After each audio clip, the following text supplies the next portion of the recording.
Hai, Assalamualaikum you all.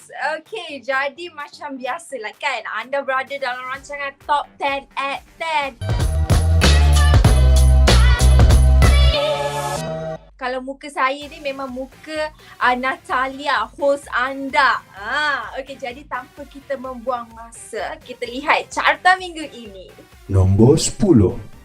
Okay, you all, I ada cerita menarik untuk you guys. Okay, jadi dengar cerita ada seorang pelakon dan juga pengacara terkenal iaitu Yasmin Hani telah pun mengumumkan bahawa dia telah bercerai dengan bekas suaminya Shahrin Rizal.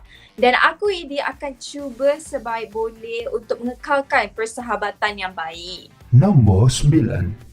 You all, I nak tanya sikit dekat korang. Korang mesti dah dengar kan album terbaru Adele sebab memang tengah hit sekarang. Kalau nak layan perasaan, bolehlah dengar album Adele. Okey, nak dijadikan isu, ada satu kisah ni di mana pengacara TV Weekend Sunrise, Mike Doran gagal disiarkan. Sebab apa gagal disiarkan? Sebab dia tidak mendengarkan lagu album Adele. Ikutkan cerita, dia tidak membuat research. Nombor 8. Nicole G merupakan peserta yang pertama tersingkir daripada pentas Gegar Vaganza. Okey, musim ke-8 dan telah pun berentap dengan 12 peserta.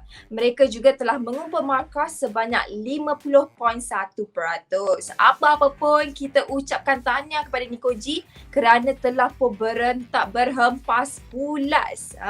Dan mereka juga merupakan kumpulan rapper yang sangatlah famous, bukan calang-calang you all. Kalau korang nak tahu lagi lebih lanjut tentang Nicole G, korang kena dengarkan lagu-lagu mereka. Nombor 7.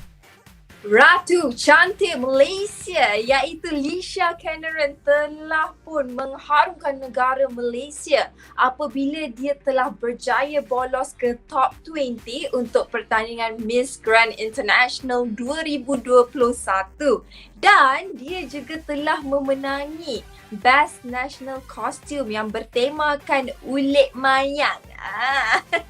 Nombor 6. Begitu dahsyatnya harapan juara Icing World iaitu Syafiq Ikhwan, akui dia mampu mencabar kedudukan tertinggi iaitu Hafiz Fayahid dan juga Wani Oi yang menunjukkan prestasi yang sangat konsisten. Nombor 5. Anggota kumpulan Indigo iaitu Bud akui dia menghadapi kesukaran untuk bergerak kerana dia telah menjalani pembedahan yang mengakibatkannya kehilangan jari kaki kirinya. Dan dia cuba sebaik boleh untuk menjadi berdikari tanpa pertolongan sesiapa pun. Nombor 4.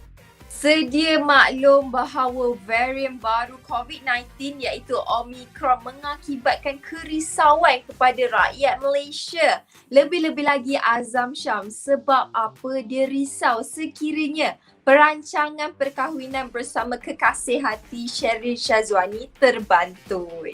Nombor 3. So sweet, so sweet, so sweet. Okay, jadi sis nak ucapkan welcome back kepada Nina Harizal. Sebab apa? Sebab rasanya ramai dah tahu bahawa dia telah berbaik semula dengan suaminya Muhammad Fahmi Ilyas. Dan kelihatan berpegangan tangan tau apabila menghadiri prosiding di Mahkamah Syariah. Nombor 2. Apa lagi cerita dia you all? Artis-artis kat Malaysia ni asyik dikecam warga net je. Nak dijadikan cerita gara-gara memanggil penjaga gol kebangsaan Farizal Malias dengan panggilan Mail. Sharifah Syahira dikecam warga net. Aduh, macam-macam lah. Detik panas bermula apabila Sharifah Syahira meninggalkan komen iaitu janganlah begitu, nanti kesian Mail. Patutnya dia yang peluk. Aduhai, sakitnya dengar kan? Okey, jadi dikatakan dia cuba untuk memerli skuad TMJ atau lebih dikenali sebagai Tunku Mahkota Johor. Nombor 1. Sis ada cerita hot untuk korang di luar sana. Cuba teka apa?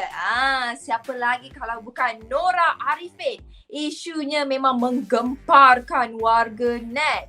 Kerana kononnya dia telah berkahwin selama 2 tahun you all. Dan dia telah menipu satu Malaysia.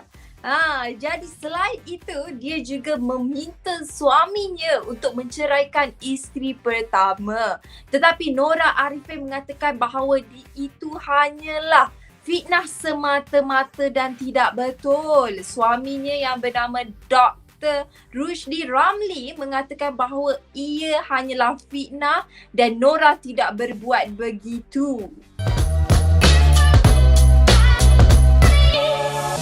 Okeylah you all, sudah banyak dah cerita I kongsikan hari ini dan kita pun dah sampai ke penghujung. Jangan nangis sebab apa? Kalau korang nak tahu cerita menarik pada minggu hadapan, korang kena tonton rancangan Top 10 at 10 pada hari dan juga waktu yang sama. Jadi sampai setakat ini sahaja. Bye you all.